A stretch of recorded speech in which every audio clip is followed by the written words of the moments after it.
folks start to join us, they'll be able to get in and get going right off the bat. So Miigwech, thank you for joining us today for the salsa making class with our very own Meagen Baldy from here at IFAI. We are so grateful for you guys joining us. We are recording this, so it will be available later if there's something you want to refer back to. But I also wanted to put it out there that you're welcome at any time to use the Q&A function, the chat function. You can come off mute. There's not very many of us today. So if there's something that pops up and you want to ask a question, definitely feel like you can do that, because this is a very informal and back and forth kind of class that we're having today. But we're so glad you joined us on Valentine's Day. I'm Mary Bell Zook. I'm the communications director here. I'm just going to be in the background helping share links and field questions. So again, feel free to holler at us at any time, but I'm going to pass it on to Meagen Baldy. Hi, everybody. My name is Meagen Baldy again, the food safety specialist with the Indigenous Food and Ag Initiative.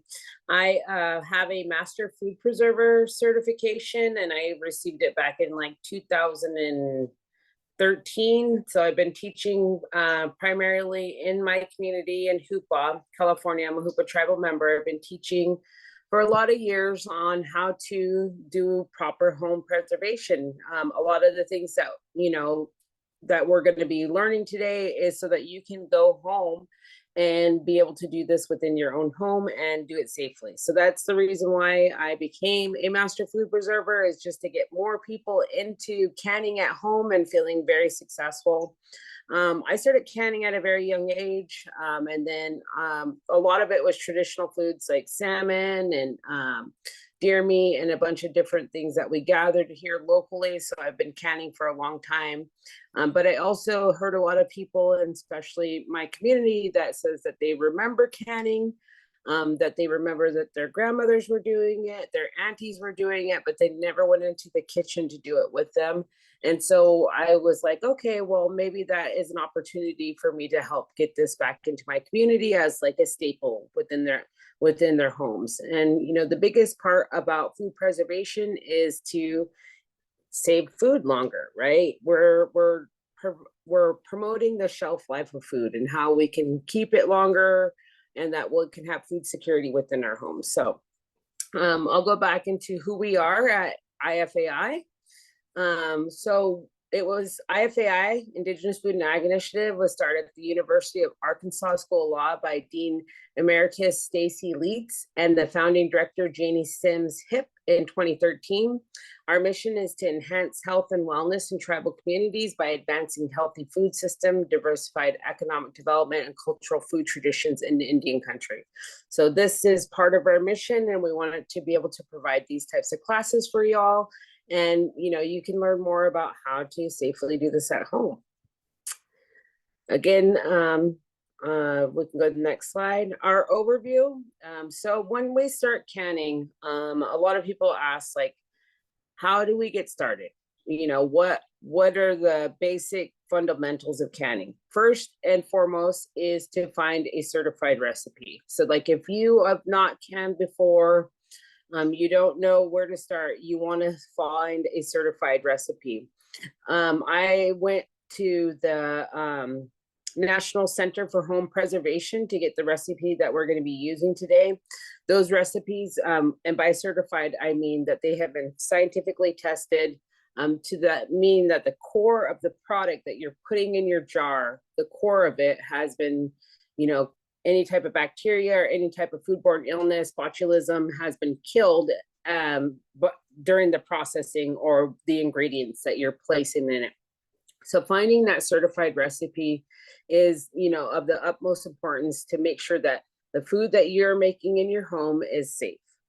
You want to make sure that you have all the proper equipment, ingredients, and jars. And then next is sanitation and hygiene. So I'm going to kind of go over that a little bit. I'm going to turn my background off so you guys can see some of the equipment, and you'll be able to kind of see what I'm talking about. So Mary Bell dropped in the link, the recipe for today's salsa class. I think there's also a link for the National Center for Home Preservation. So if you can't find a certified recipe, these are good areas where you can find them. Again, the University of Georgia had tested all these recipes that are on this website. There's everything from a wider range of how to pressure can, how to water bath can, how to dehydrate, how to ferment, how to freeze food. So it's an overall umbrella of food preservation. So you want to make sure you find that recipe. Having the proper equipment. First of all, you're going to need your jar. So this is a pint jar. It's a regular mouth pint. So, you know, you could put what we had with salsa in it. You could put your salsa, jams, jellies, anything in this jar. For your jar, you're going to have the makeup of it is going to be your base. This is where all of your product is going to be, whether it's your jams, jelly, salsa. You're going to have a ring and a lid on your jar. Now this lid has a one-time use seal. As you can see, it comes around right here on the top of it. It's only works one time and that's it. You can get lids, they're called Tadler lids. They are multiple use. The difference between a Tadler lid and this lid is that you'll hear, you can't hear the popping is when it's sealed or not sealed. So this one, these metal lids, you can hear that pop sound. On the Tadler lids, you cannot hear that it's sealed properly.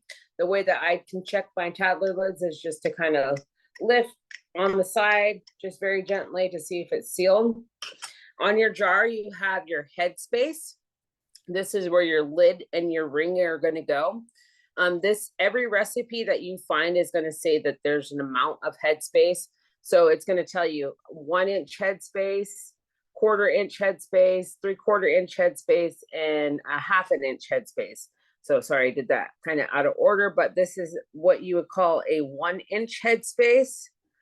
This is a 1/4 inch headspace. If you can see, it kind of starts like right where that groove starts. And then you would go to like the middle of it to be your 1/2 inch headspace. And then to the end of this would be your 3/4 inch headspace and then your 1 inch headspace. And so what you would be able to do is like each recipe is going to tell you, you know, to put it within a 1/4 inch headspace of the lid, to put it in a 1/2 inch headspace or 3/4 inch or 1 inch. Typically like meats and stuff like that, you're going to find the 1 inch headspace. With your jams, jellies, you're going to find the 1/4 inch headspace. But each one of the recipes should have that marked out for you. You can get what they call a headspace gauge.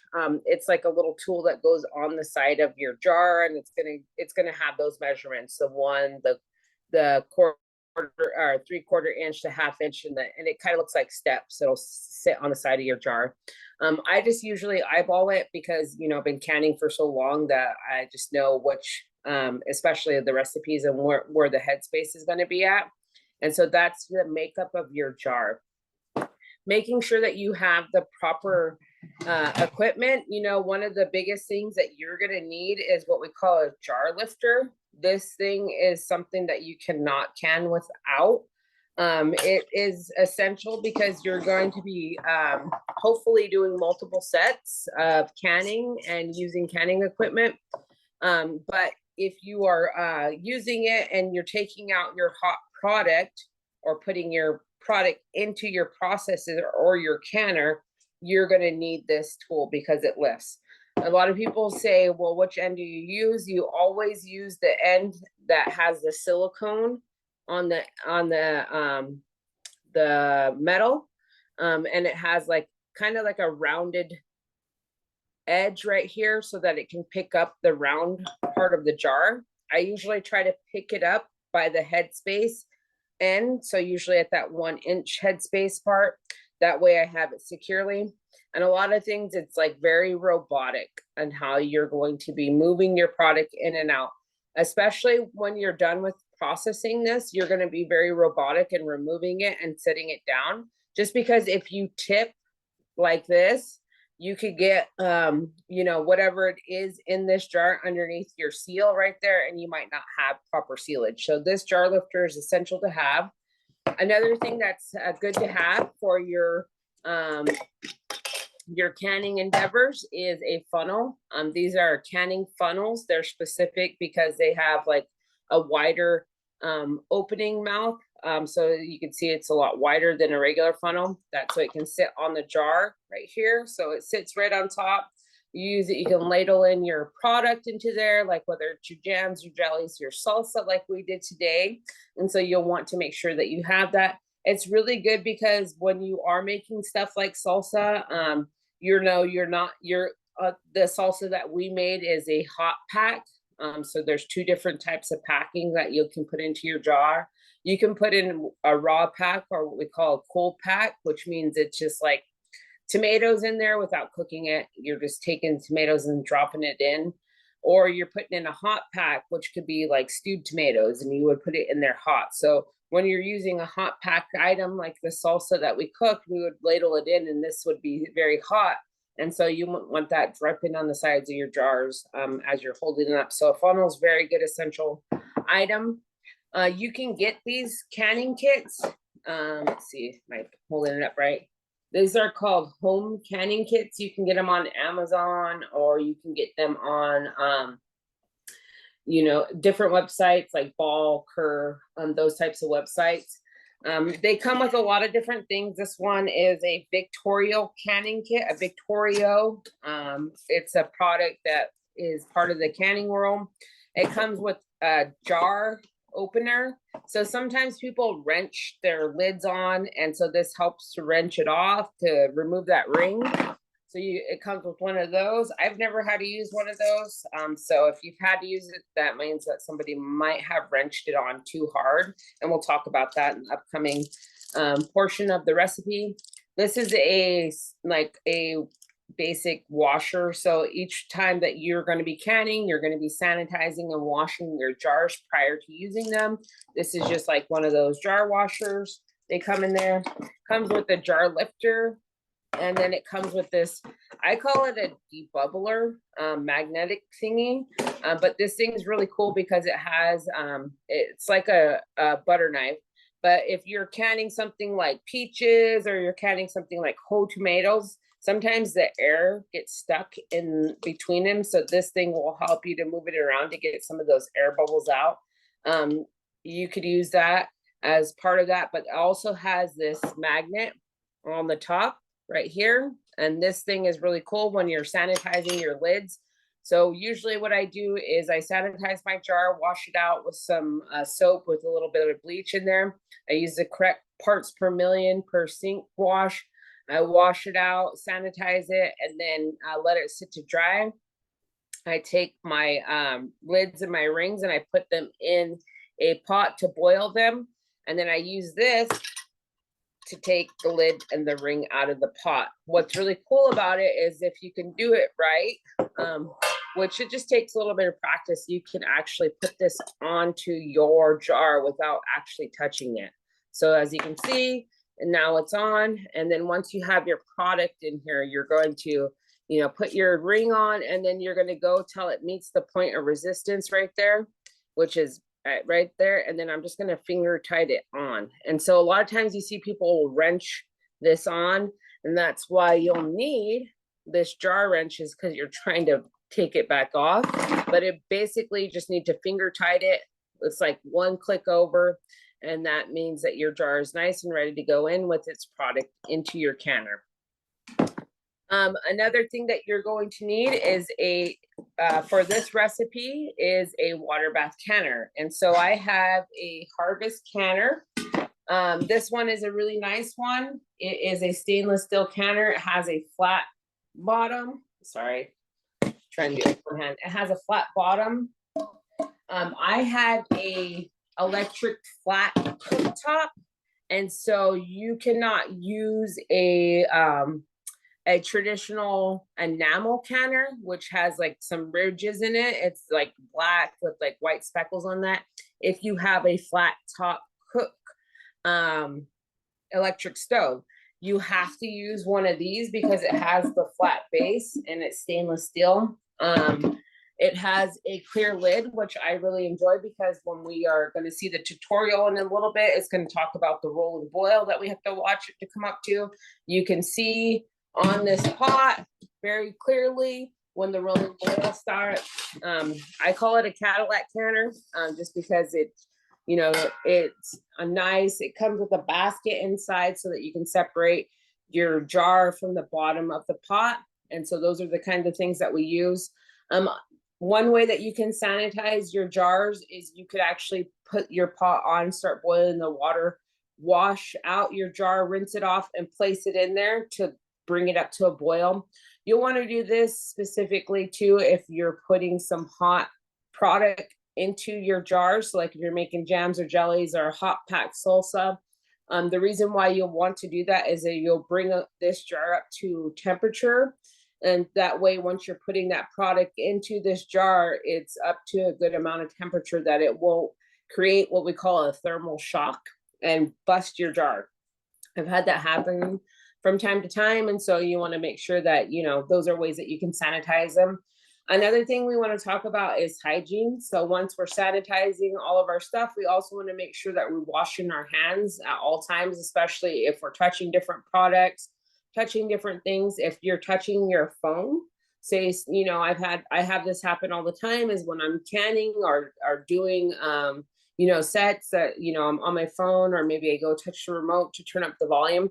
You'll want to make sure that you wash your hands because you don't want anything on your hands to enter into your jar and, bring in some foreign foodborne illness, whether it's bacteria, whether it's a virus, any type of human pathogen, you don't want that to go. So what I usually do is I will wet my hands, put some soap on there, lather it really good, and get both sides of my hands.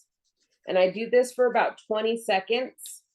And you can sing happy birthday, ABCs, whatever, or the Hang On song. I have a song called Hang On. And so you can use that to wash your hands and then rinse it. And then you're good to go with making sure that you're not introducing any type of human pathogen. So those are the general overviews of making sure that you can properly and that your recipe is going to go off without a hitch. And so we're going to watch the tutorial right now, and we'll be right back. Meagen, I had a real quick question before we watch the tutorial. Okay. If you use more headspace than it calls for, does that cause an issue? It could. So if you use more headspace, particularly in like the meat area, because meat tends to have a lot of fat in it. And so that fat or that oil from that fat could come up underneath or boil up underneath your seal right here. And so that can compromise it. So those are times that you'll want to make sure. Another thing is if okay, I've had this happen several times that I've, made a bunch of jams and jellies and my jelly only reaches like this level. And that's the last bit. So what do you do with that? And you put it in your canner and then it just bobs there. It doesn't sink to the bottom and stay at the bottom because there's not enough headspace in there or not enough weight to hold that item down. So that could be a very problematic thing when you're trying to get everything canned. I would suggest that if you have that happen, even if it's with the salsa, right? If you have it where you only have a half a jar, just put this jar in the fridge and eat it within a few days so that you make sure that you can enjoy it without wasting it.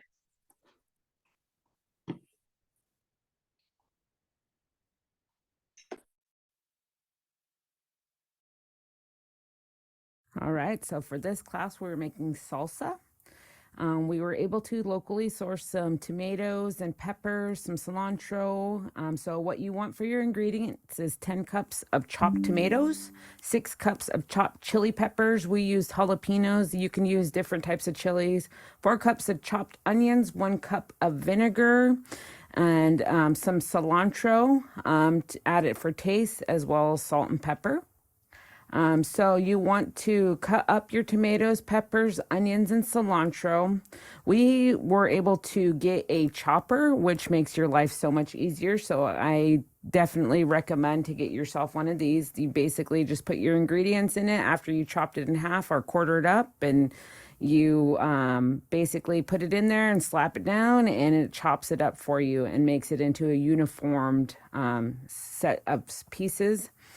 One thing I could say about chopping peppers is make sure you wear gloves, or you do have a chopper, like I said.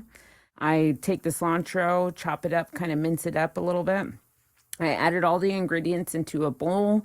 That way I can keep them separate and make sure that we had enough. Then measured it out and combined all the ingredients into a large saucepan and turned that on high heat. Again, stirring frequently. You want to stir frequently just so your ingredients do not burn. Again, you want to make sure that you do not sear or burn your ingredients because it'll make your entire set taste burnt. And so once you've combined everything together, you want to turn it onto a simmer. So you want to have it on a high heat, but more of a simmer heat, again, to try to make sure it does not burn. So once we put it all into the pot, we stir, stir, stir. We want to reduce heat and simmer for 10 minutes, and then stir occasionally after it's nice and mixed together. And we want to keep checking on it frequently. As you can see here, we've got it in the pot and we're cooking it up. For the canning process, you want to make sure that you wash and sanitize your jars in bleach water. Here I'm demonstrating the headspace for each jar. Each jar has a makeup. There is the base of your jar, which I'm pointing out right here, and then there's the headspace of your jar. So each headspace is 1 inch from the base of your jar to the top. And then you can see each one of the lines show each area of the headspace. So you got a 1/4 inch headspace, you go to the middle, you got a 1/2 inch headspace, you go to the end of that rim and it's 3/4 inch headspace, and the entire top is a 1 inch headspace. So you want to make sure that you follow the recipe that it calls for. We use the National Center for Home Preservation website for the salsa canning class. They have scientifically tested recipes, and this recipe called for a 1/2 inch of headspace. So you want to put it into your jar, ladle it in hot. So this is a hot pack that we're processing and a water bath canner. We want to try to make sure that we remove all bubbles so that there's no areas of air trapped inside the jar.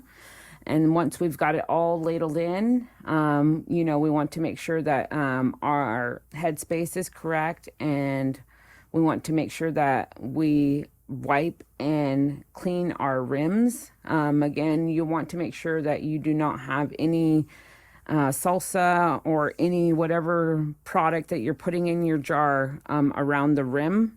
You want to make sure that's as clean as possible before you add your lids and rings. I like to use a lot of the stuff that you can get into a home canning kit. So the funnel is very important to have. It helps to keep your rims very clean. You can funnel it, you can put it in without a funnel, but I just highly recommend it.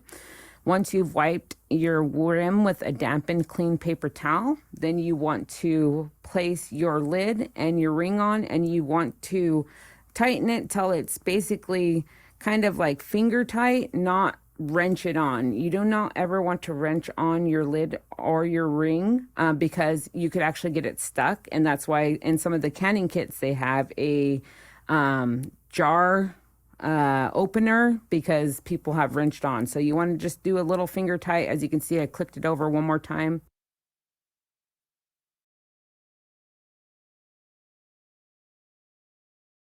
You want to be very robotic in putting in your product into your canner.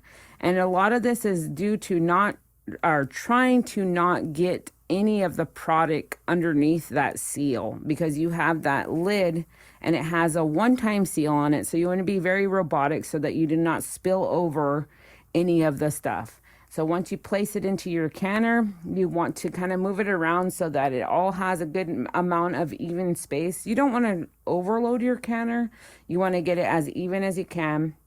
You want to make sure that all of your jars are covered in water, and that way you can make sure that it comes up to a boil. You do not want any of your jars to stick out of your water. So you want to have at least 2 inches of water.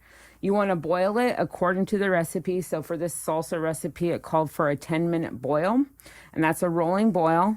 Once you have processed it from that time, you want to be very robotic in removing each jar from the boiling canner. And you want to allow it to sit on the countertop for at least 24 hours, and then it will basically seal.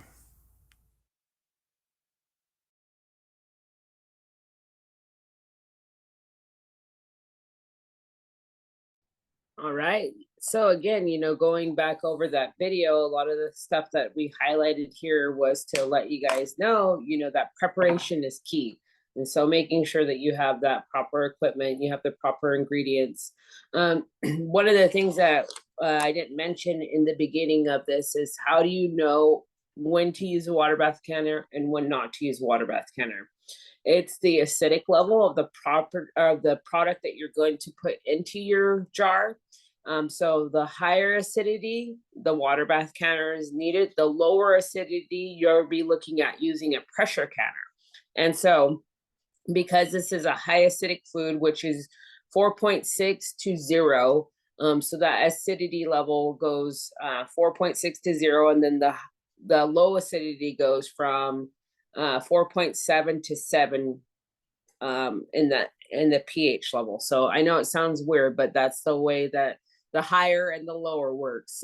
So once you find out what you're canning, sometimes it's going to tell you to add maybe a little bit more vinegar, or it might have you add some more citrus, and that's to balance out the pH of the product. So making sure that you choose a recipe that's certified is important. When we're using these recipes, they're going to call for, like, with salsa, it's going to call for vinegar and salt. So those are your preserves. So that's what's going to help to preserve and maintain that shelf life of your product. And so usually, generally, the rule of thumb is, if you follow the recipe and you do everything that it says, that this product that's in this jar can last up to 2 years on your shelf. So it has a shelf stable life of 2 years. One thing that you'll want to do is you'll want to store it either with your lid very loosely on there. Sometimes, because your levels of temperature in your home might fluctuate or decrease. And so sometimes with that fluctuation, this can actually pop off and reseal if this is on tight. And so you want to make sure to keep an eye on that. That way, that if there's something in there that has, unsealed and resealed, you'll be able to catch it, because if it unsealed, it's gonna make that sound. So that's how I check to make sure if a jar is good or not. I always do this when I check them out to begin with. So this has a shelf life of about 2 years, according to whatever you're making. I generally try to eat my stuff within 2 years, just because I'm going to be putting new stuff in there. And so, you don't want to have like a bunch of canned goods just sitting around and just like taking up shelf life and shelf space in your home for, I don't know if you have it for aesthetics, or some people just have it just for like security. But you'll want to make sure that you're eating the product that you're doing. Another thing to be very, very aware if you're making salsa is to wear gloves. I've had this happen even with like bell peppers or sweet peppers. We've like made multiple sets of salsa, and sorry, we made multiple sets of salsa, and it was with sweet peppers. So I thought, oh, that's no problem. I can cut these sweet peppers up. They're not going to be any effect. And then went home to bed at night, and my hands were on fire. And I was like, oh my goodness, like, so I learned a valuable lesson that day, that, all peppers have some sort of, heat in them. And so it was not a fun lesson to learn, but it was definitely a lesson to learn. You can have also a chopper. This thing makes your life 100% better, especially if you're cutting a ton of onions for your salsa. And it makes everything very uniform. What I've noticed about using a uniform set of ingredients is that the salsa doesn't become more watery in other areas, and some of the product flow to the top and some of it sink to the bottom. When it's very uniformed, it all sits in there really nice. And so having this chopper, which has like, a size on there that you can do for your ingredients, and you just basically can pick these up for like $10, less than $20 on Amazon. I think Mary Bell dropped the link in there. So this is a jar of salsa that I have with me. As you can see, it's nice. I think this is about a 2-year-old one. Again, I didn't put a date on here, but you'll want to make sure that you put your date on here, and then you want to make sure that it's been stored without the ring on it, and then you can use it. If I didn't know if it was less than 2 years old, I could just look at this jar and say, okay, there is no bubbling going on actively. If like botulism is forming in your jar or in your product, it's going to create some sort of bubbling, or if air is getting in there, it doesn't have any visible mold or any visible you know, look of bacteria or anything growing in there. So I can confidently say that it should be pretty good. I open it up, if I can open it.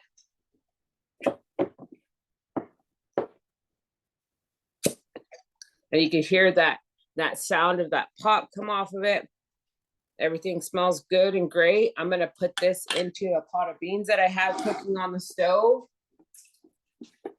And I am going to enjoy that within there. So that's one of my great things I loved about having salsa around, is that it makes great beans for later. So you can put it into anything, or you can just eat it with some chips, you know, having some chips and salsa with your, especially if you're celebrating Valentine's with your lover or your significant other, you can eat some chips and salsa with them. So it's just a great thing to have around. And so, yeah, if you guys have any questions, I'd love to give you guys some answers. So feel free to come off mute or drop a question in the chat, and we're definitely here to answer them. I'm just glad you mentioned the whole flat top, because I have an electric flat top, but I have the old, you know, black and white speckled canning. So I'm going to have to get a different pot to do anything at my house. Yeah, so they basically say that it doesn't get enough heat evenly with those ridges on there. And so they recommend for you, if you have a flat top electric stove, to have a stainless steel flat bottom canner. So it's just those little details. Plus, it's a good reason to get a nice canner.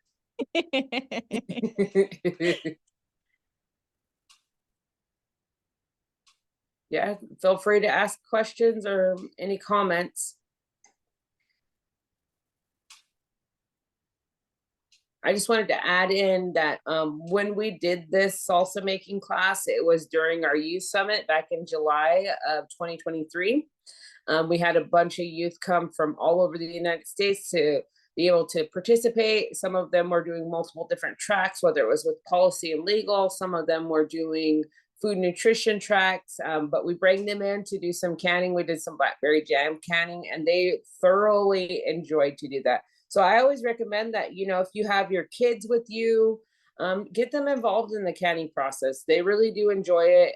They'll remember it. Again, I've heard time and time again stories from people, even elders, that they would say that, my grand being one of them, would say that they never can because their mother was always in their canning, but they never took the time to go into the kitchen and find out what they were doing or how they were doing it, and that they wished that they did that. And so, you know, bringing your kids in, even if they are not enjoying it, eventually they'll start to love it and they'll enjoy it, and, you know, it'll always become a part of them. And they'll, you know, when you do that, you promote that food security within their life. You know, you give them something so valuable that, you know, nobody can take that away from them.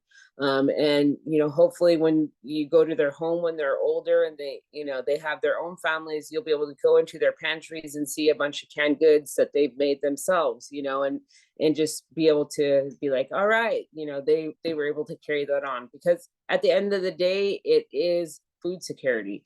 You know, when we had COVID at home during, you know, those times when you had to isolate and be at home, you know, I have 6 children. So that's a lot of kids to feed.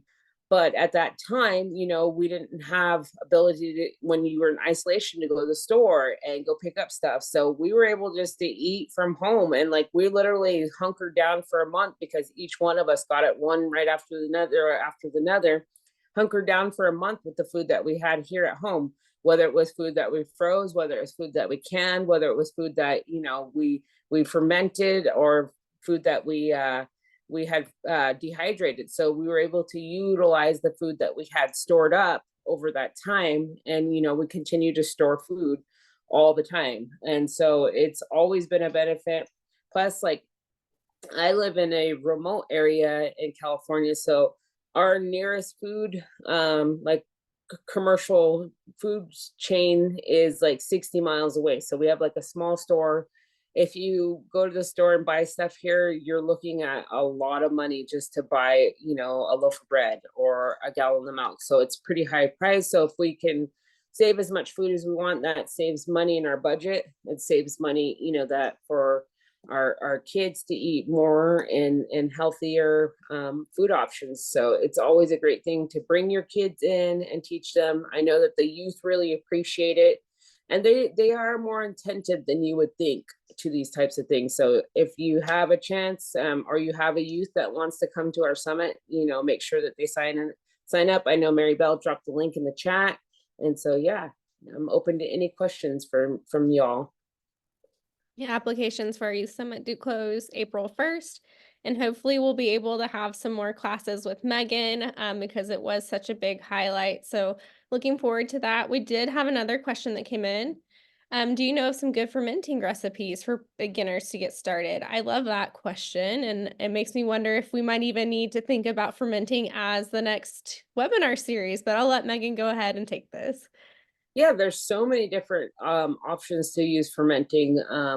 One that I started off using was cabbage and making sauerkraut. It's something that's so simple and so easy. You just cut up your cabbage, you add your salt, you put it in a crock, and then you just basically set it and leave it be for, you know, a couple of weeks, and then you have sauerkraut. So that's a good option. One of the things that I've taken on lately is sourdough. And so sourdough has a starter that is fermented water and flour. And that fermentation process creates a natural yeast. So what it does is when you're fermenting the flour and the water, it traps the yeast in the air, or we call it wild yeast, and it captures it into that starter. And so it makes its own yeast, and you can make bread from it. And so, you know, sourdough is basically just 3 ingredients. It's water, flour, and salt, and that's all it is. And so I make that. It's super easy to do. It's not as hard as people think it might be, but once you get it going and once you understand the process of the fermentation and you know about what is really going on with how that bacteria, which is good bacteria, is breaking down that gluten in the flour and how good that is for your gut health. You know, you're going to want to eat that stuff all the time. My boys live on sourdough. We don't even buy bread anymore, just because, you know, I make that here at home. And so that's one of the fermentation that is near and dear to my heart. And I love to do sourdough. Meagen, where would you suggest folks look for a starter, or do you have a tutorial that you would recommend for doing it at home? Because I know there's ways to also do it completely from scratch at home too. Yeah, so that's how I started. My starter was from scratch, and social media is a good way to do it. You can go to like TikTok or YouTube and just go in there and check it out. I don't recommend buying a starter. Like, so if you see somebody that has a starter, just because you want a starter that's acclimated to your environment. So like if you were getting a starter from me here in Hupa, it might not really work in Oklahoma. And so just because we have different humidity levels, different, heat levels and stuff. So it's going to react to your environment. And so like if I were to ship you out some starter, it might die and you might just get discouraged, and that could just because it didn't acclimate to your environment. And so if you can just try to start it from scratch, or if you find somebody in your area, you can go on Facebook or something and say, hey, does anybody in this town have any sourdough starter that they might want to give? And that would be a recommendation. You can get it locally. It'd be the best thing to do. Great advice. Well, we can go on to the next slide while people are thinking about their last questions and just talk about some of our resources and other upcoming opportunities as well. So we do have a few upcoming produce safety courses, and we offer those for free across the country. Meagen gets to go out and help facilitate those. And it's an amazing part of our work because it really does get us out all across Indian country. So if you're interested in that, definitely reach out to Meagen or go on to nativefoodsafety.com. You can also check out our past webinars on our YouTube or go on to our website, indigenousfoodandag.com, and see our blog posts there with recaps too. So we've been doing a farmers market series, as well as had the blackberry jam last month too that we did. That was a lot of fun. So you can go online and find those. And I just mentioned about the food safety courses. So this is where you can go and request for more information or to get Meagen and her team out to you. Yeah, we definitely would love to come. You know, we have a bunch of different opportunities to learn more about produce safety and how that could be a benefit to you and your community, whether you're starting a farmer's market or you might be an entrepreneur and wanting to you know, get more buyers to buy in, and you can have that certificate to use for your buyers that might require it. So it just breaks down those barriers. So we offer that free of charge in your community. We do have a webinar coming up. We rescheduled one of the webinars, which is our community buy-in webinar for farmers market community engagement. We're excited about this webinar just because it's going to really highlight the farmers market that we started in Hupa, and it's really going to showcase a lot of the people that actually participate in our farmers market, and you know, how to get people involved in your community, how to get that buy-in, and then what a native started tribal farmers market looks like, you know. And our farmers market, I'm very proud to say, was started by all native women. So it's a very amazing thing that we were able to get accomplished within our community. And it's something that we've been doing since the beginning of time, you know, helping to feed our communities and helping to, you know, make sure that our food system is going, and we're creating that opportunity for producers and people to come and be able to sell at our farmers market, and people from local area and our elders especially to receive any of that product or the produce for them. So it's a good thing. So if you want to come, please register. It's always been a great thing to have you guys join online and be able to answer any questions or comments, or, you know, be able to share with y'all. Again, feel free to ask questions. You can follow us on our social medias, our website. We have indigenousfoodandag.com, Indigenous Food and Ag on Facebook, Indigenous Food and Agriculture Initiative on YouTube, as well as we are on Instagram at Food Sovereignty. We have a lot of our content that we create, and a lot of our information, like our flyers and our upcoming events, posted on these websites. And we're on LinkedIn.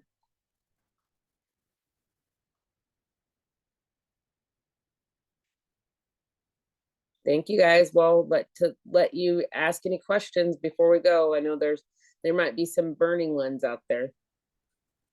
And if you're shy and don't want to ask, you can always email Meagen and she can answer that way as well. Her email is on this slide. So we're so grateful for y'all coming and attending today, though. And if you do happen to go and make this salsa or any of the other recipes that we've talked about in the past few weeks, definitely post on social and tag us so we can see all the cool creations you guys are doing. So definitely let us know. Keep up with us. We want to know what y'all are doing. Yeah, exactly. We want to see your guys' beautiful product being made and showcased, and you know, just that journey is so important to do. And you know, it's a fun one. And a lot of people think that canning is really scary until they get into it, and then they're like, oh, this isn't as hard as I thought it was going to be. And actually is pretty easy. It's just time consuming. Like, you just got to make time. Miigwech, everyone, thank you for attending. We hope to see you on the 5th for our third part of our Farmers Market series, and we hope you have a fantastic Valentine's Day. Thank you guys, and it's good to see you, Michaela, Sadia,